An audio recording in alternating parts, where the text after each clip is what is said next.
Hello vlog! Welcome to my guys. Ngayong araw magluluto kami ng malaking pusit. Dito nga lumabas na ako ng bahay. Tingnan kung gaano ba kalaki yung aming lulutuing pusit. Okay, samahan nyo ako. Sobrang saya ko dito nung nakita ko yung napakalaking pusit. Sinisimula na hugasan ng aking tiyuhin nung ako'y dumating. Grabe naman kalaki ng pusit na ito.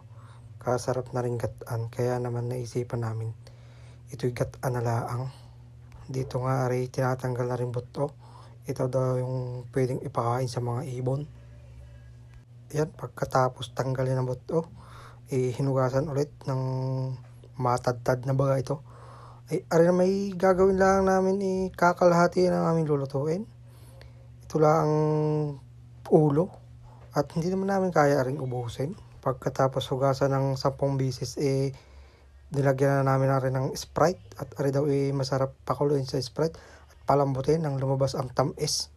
Habang nilagyan ng Sprite ako dito pandalas na pagdidikit nang maisa lang na rin pusit na rin nang madalin at maluto. Ayan nga, nausok na. Ari nga't nilagyan ko pa ulit ito ng bunot at kakoy katagal naman na rin dumikit.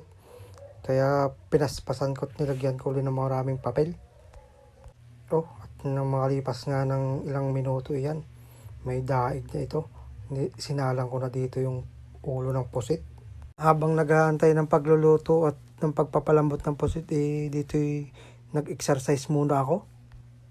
Sa tansya ko parang nakawalo lang ako dito ng taas at kabigat naman nasa 50 kilos din naman itong aking binubuhat na ito siya tama ng pagbabarbel. Ito naman nasa tagiliran. Garni baga parang hindi ari-garni. Sabi ko try na din. Baka lalaki din naman ang aking braso dito. Ayun nga, at ako'y nakadami na din dito. Sabi ko ari ng mga aking paa. Ang aking exercise at nahina na hindi na nakakapaglaro. Ayan, tamang ganyan lang. Habang nag-aantay ng pusit na pinapalambot, nood muna rin kayo. Huwag kayong mananawa. Tapusin nyo itong video na ito. Ayun nga, ako'y bumalik ulit din At ako'y nagbarbell ulit. Ako'y mga 8 beses lang ulit tatasari nang lumaki na nga ang aking braso.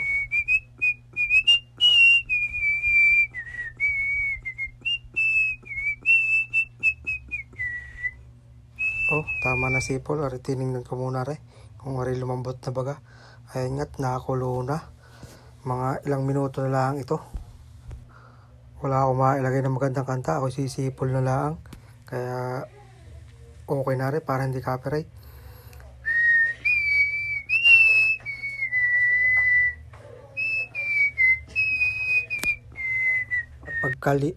Pagkalipas ng kalahating oras, ito na.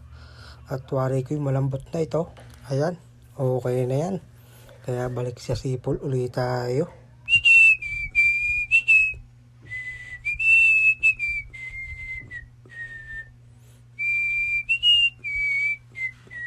Yan, okay na. Comment nga kayo guys kung tagasan kayo diyan nang malaman namin kung saan nakakaabot na ang aming mga video. Pinalamig nga muna namin ng madaling gayatin. Sinimulan ko ng gayatin ng aming mga rekaduhan na. At arela naman ang mga piyesang gagamitin. Niyog. Di kat pipigay lang. Pagkapiga kukuhanin ng pormerong gata. Pagkatapos sibuyas bawang. Sinimulan ko na rin gayatin. Sinasamahan ko na rin ng siling green ng masarap na matlasang lasa sa pusit. At binilisan ko na rin pagkagayat at talagang gutom na rin. Dinit sinimulan na. Nilagay na namin ang unang gata at papakuluan at lalagyan na rin dito ng mga rekado. Nang pag nilagay na yung pusit, di ka lasang lasa. Ayan, sabi ko nga sa atin, ilagay mo na rekado. Nang pag kumulo, lasa na.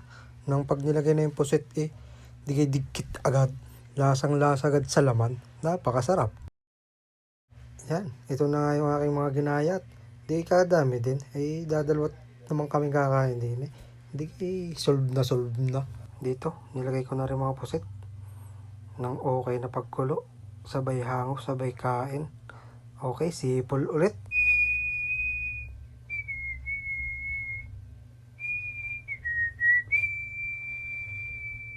Ayun, habang nagpapakulo na lang, may bangus pang isa. Iihaw namin. Pinalaman na at nilagay na rin sa foil nang malagay na sa ihawan. Ayun, at inilagay ng ibang pyesa ng mas lalong sumuwabe at sumarap ang aming nilulutong pusit. Nilagyan pa nga ng gata, lalong sumarap at dumami ang sabaw. At iyan nga, hahaluin na lang rin ng ilang halo at okay na rin. Titikman ko na kung goods na goods. Oh, are, first bite. Grabe. Pandalas sarap. Goods. Pagkatapos ng luto di, are, kain na. Naligo muna pala ako bago kumain. Nang okay naman ang pagkain na may masarap na cook. Thank you all. Salamat sa panonood. Huwag kayong mananawa. Share. Hihi.